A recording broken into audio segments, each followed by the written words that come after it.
Hi అందరికీ నమస్కారం. ఈరోజు చాలా టేస్టీగా సింపుల్గా తయారు చేయబోయే బెండకాయ దప్పడంని చూద్దాం. ఇది రైస్కి పర్ఫెక్ట్ కాంబినేషన్, అందరూ ఎంజాయ్ చేస్తారు.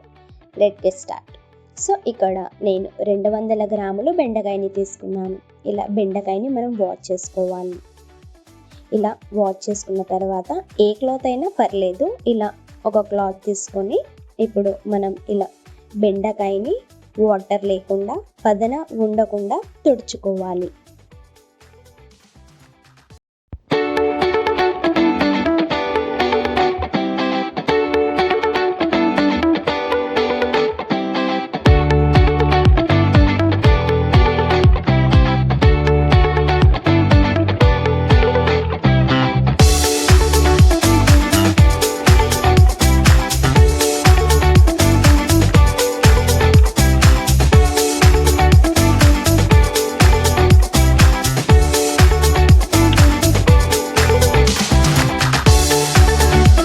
ఇలా వాటర్ పదన ఉండకుండా తుడుచుకోవాలి. సో ఇప్పుడు మనం బెండకాయని ఇలా కట్ చేసుకోవాలి. మరి చిన్నగా కాకుండా మీడియం సైజులో కట్ చేసుకోవాలి.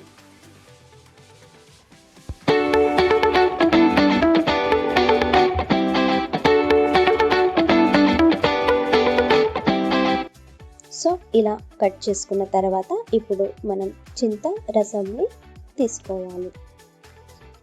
ఇలా చింతరసంని చేసుకున్న తర్వాత ఇప్పుడు ఒక బాయిల్ పెట్టుకొని 1 కప్ ఆయిల్ పోసుకోవాలి. ఇప్పుడు మీడియం సైజులో పెట్టి కొద్దిగా ఆవాలు, కొద్దిగా మెంతులు అండ్ అలాగే కరివేపాకు అండ్ అలాగే ఆనియన్స్ కూడా వేసుకోవాలి. ఇప్పుడు 1 టేబుల్ స్పూన్ అల్లం పేస్ట్ వేసుకొని ఇలా కలుపుకోవాలి. ఇలా కలుపుకున్న తర్వాత ఇప్పుడు 1 టేబుల్ స్పూన్ పసుపు కూడా వేసుకోవాలి. ఇలా వేసుకొని మళ్ళీ ఒకసారి చక్కగా కలుపుకోవాలి. సో ఇలా కలుపుకున్న తర్వాత మనం ఆల్రెడీ కట్ చేసుకున్నాం కదా బెండకాయ ముక్కల్ని, అది ఇందులో వేసుకోవాలి. ఇలా వేసుకొని మళ్ళీ చక్కగా కలుపుకోవాలి. మనం ఆల్రెడీ చింతరసం చేసుకున్నాం కదండి, అది ఇందులో పోసుకోవాలి. సో ఇలా పోసుకున్న తర్వాత చాలా పులుపుగా ఉంటుంది కదా, సో అందు గురించి మనం కొద్దిగా వాటర్ కూడా యాడ్ చేసుకోవాలి. ఇప్పుడు 2 టేబుల్ స్పూన్ కారం, ఇలా కారం వేసుకున్న తర్వాత మళ్ళీ ఒకసారి కలుపుకోవాలి. ఇలా కలుపుకున్న తర్వాత ఇప్పుడు టేస్ట్ సరిపడే సాల్ట్ కూడా వేసుకోవాలి.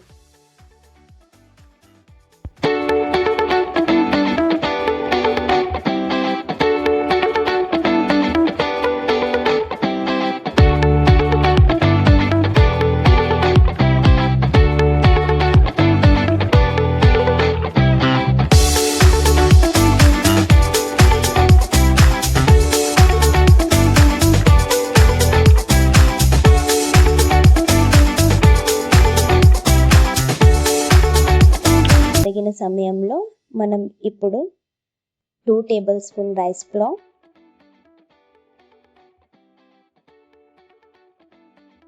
1 టేబుల్ స్పూన్ మేతి పొడి అండ్ 1 టేబుల్ స్పూన్ మసాలా ఇలా వేసి ఇప్పుడు మనం కొద్దిగా వాటర్ యాడ్ చేసుకుంటూ కలుపుకోవాలి. సో ఇలా కలుపుకున్న తర్వాత ఇలా ఈ మాదిరిగా థిక్గా ఉండాలి. సో ఇప్పుడు మనం ఇందులో కొద్దిగా యాడ్ చేసుకుంటూ కలపాలి.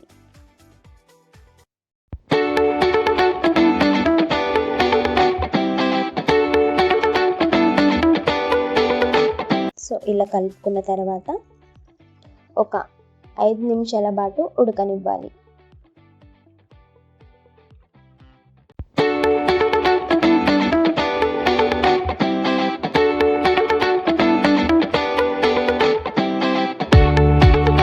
ఫైనలీ బెండకాయ దప్పడం రెడీ అయింది.